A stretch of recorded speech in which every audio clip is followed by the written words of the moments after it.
रामेश्वरानंद ब्रह्मचारी जी, शंकर मठ, आसाम से। दंडवत महाराज जी।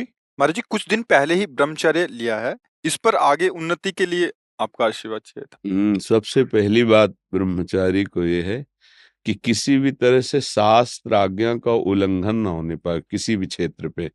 जैसे स्वाभाविक आकर्षण होता है पुरुष शरीर का स्त्री शरीर में, स्त्री शरीर का पुरुष शरीर में, और इस आकर्षण में यदि हम नजदीकीपन बनाए तो हम ब्रह्मचारी नहीं रह सकते हैं।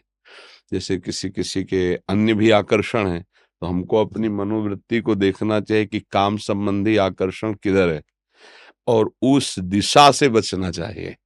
क्योंकि ब्रह्मचर्य एक ऐसी अमोघ वस्तु है कि जो चिंतन मात्र से भी नष्ट हो सकती है।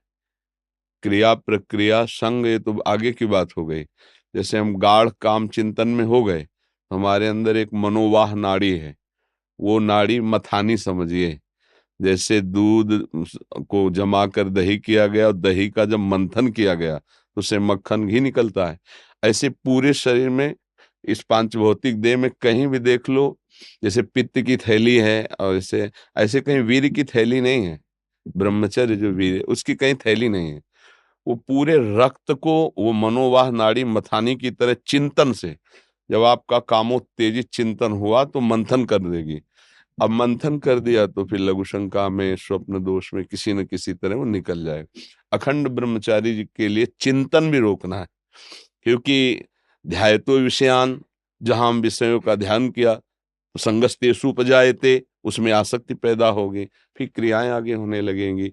तो हमारा जिधर काम आकर्षण है उनके संग से, उनके संभाषण से बचे। पहला, सबसे पहला कर्तव्य जीवन में ब्रह्मचारी को कभी भी सानिध्य प्रगट में या एकांत में काम संबंधी चेष्टाओं का नहीं करना चाहिए। बिल्कुल किसी भी बहाने से संभाषण, किसी भी बहाने से स्पर्श, किसी भी बहाने से चित्र आदि देखना, वो आजकल मोबाइल भी होते हैं तो मोबाइल आदि में, क्योंकि कामोत्तेजना जब चढ़ती तो वही विषय हमें अच्छा लगता है, तो उस विषय का किसी भी तरह से हम पोषण न होने दें। ये पक्की जीवन की बात समझ ले। अगर ब्रह्मचर्य रहना है तो विपरीत आकर्षण जो हो रहा है उससे हमें दूरी बना के रहना। अगर तनिक भी सिद्ध ही कोई दिखाए तो गिर ही जाएगा, वो भ्रष्ट ही हो जाएगा। और जब ब्रह्मचर्य रहा जाता है तो उसको सुविधा माया देती है ब्रह्मचर्य नष्ट करने की, ये बैठालना चाहिए।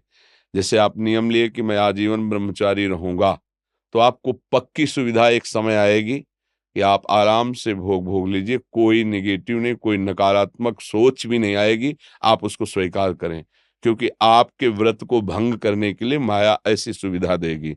आपको ऐसी सेवा मिलेगी या आपकी ऐसी सेवा होगी, कई तरह के विधान पेश किए जाते हैं विपरीतता अंदर पैदा करके भ्रष्ट करने के। तो साधक जीवन भर इस बात से सावधान रहे यदि नैष्ठिक ब्रह्मचर्य। दूसरी बात, जब हम स्नान करें तो नाभि देश को बहुत ठंडा करें। ठंडे जल से नाभि देश में यहां से जल को कई बार ऐसे डालें। और कभी भी किसी भी तरह से हम उन इंद्रियों को किसी भी तरह से ना छेड़ें जिनसे हमारा ब्रह्मचर्य नष्ट होता है। वो पवित्रता के लिए स्नान शौच आदि के अलावा हम उन इंद्रियों का स्पर्श भी ना करें, उन इंद्रियों को किसी तरह उत्तेजित ना करें, ये पक्का ध्यान रखें। तीसरी बात, भोजन इतना पाएं जो सुपाच्य हो और शौच पूरी साफ हो जाए। अगर कब्ज रहेगा तो फिर हमारा ब्रह्मचर्य नष्ट होने की संभावना रहती है। बहुत कब्जियत बनी रहती है, तो ब्रह्मचर्य क्या है, घी समझो। वो उसको उचित आहार विहार से संयम में किया जाता है। और ब्रह्मचर्य को पुष्ट रखने के लिए कम से कम 48 मिनट बिना हिले डुले पद्मासन और सिद्धासन का अभ्यास करना चाहिए, मेरुदंड सीधी करके। पद्मासन लगाना जानते हो? सिद्धासन लगाना जानते हो? सिद्धासन, अभी तो ऐसे नहीं बताया जा सकता ना, क्योंकि वो क्रिया है उसमें।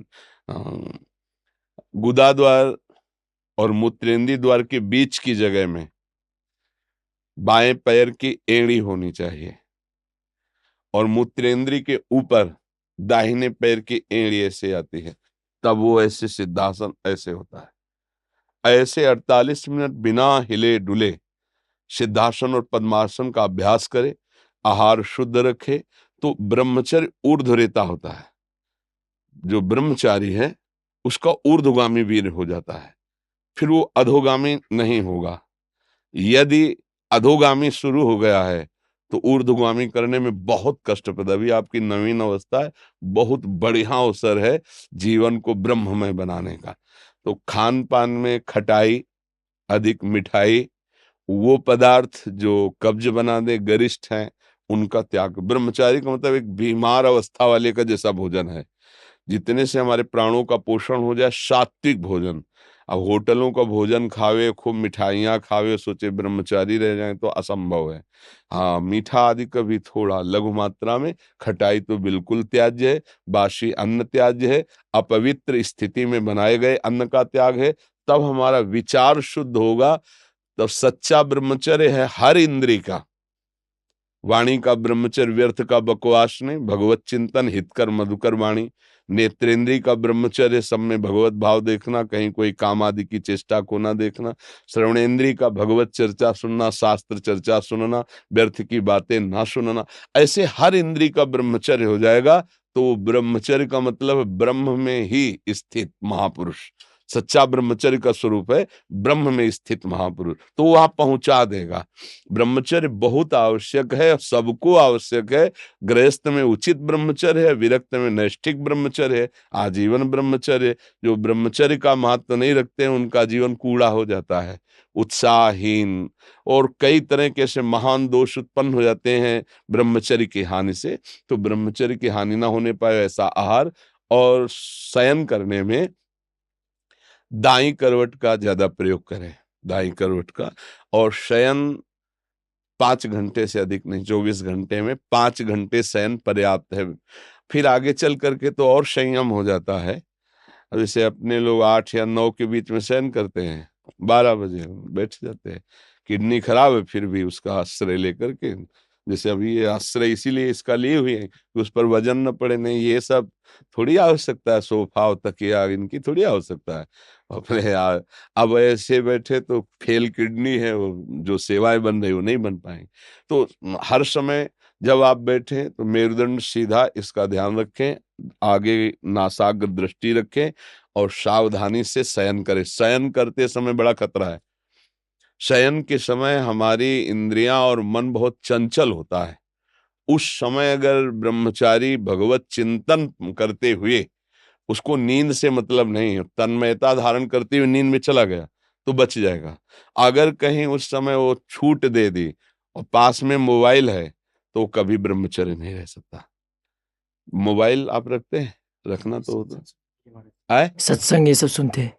हाँ, सत्संग सुनते, पर है बहुत खतरा पास में रहने पर। क्योंकि देखो, जो शास्त्रीय पद्धति है, गोस्वामी जी कह रहे हैं, तुलसीदास जी, जो चाहे आपन कल्याणा, सुजस सुमति शुभ गति शुभ नाना, सो पर नारी लीलार गोसाई, तजो चौथी के चंद्र की नाई। जैसे चौथ के चंद्रमा को देखने के लिए कलंक बताया जाता है, ऐसे बोले माताओं बहनों की तरफ एक एकाकार दृष्टि करके देखोगे तो तुम्हारे अंदर दोष उत्पन्न हो जाएगा। महापुरुषों ने जो कहा है कि अगर शुभ गति चाहिए, शुभ कल्याण चाहिए, तो इनके चरणों की तरफ देखो। भाव तुम्हारा शुद्ध रहेगा, बात करनी तो ऐसे बात कर लो। ऐसे बात करोगे तो हिम्मत नहीं है, कहीं ना कहीं मन हमारा फिसला सकता है, कहीं ना कहीं हमारे अंदर दोष दर्शन आ सकता है। तो इन सब विशेष बातों को तो ध्यान में रखना। और सबसे खास बात है कि हर समय नाम जप करना है। अगर नाम जप से चूक गए तो सब मिटिया मिट हो जाएगा, और नाम जप हो रहा है तो सब समझ जाएगा, पक्का समझना। क्योंकि भगवत चिंतन हो रहा है ना, नाम जप चल रहा है ना, वो सब संभाल लेगा, सब इंद्रियों को अंतर्मुख कर लेगा, सब समझ ले। भजन नहीं है तो फिर अध्यात्म को धारण करना कठिन है। वैसे अब क्या बताएं, ऐसा समय कि मोबाइल एक आवश्यक सामग्री सी बन गई है।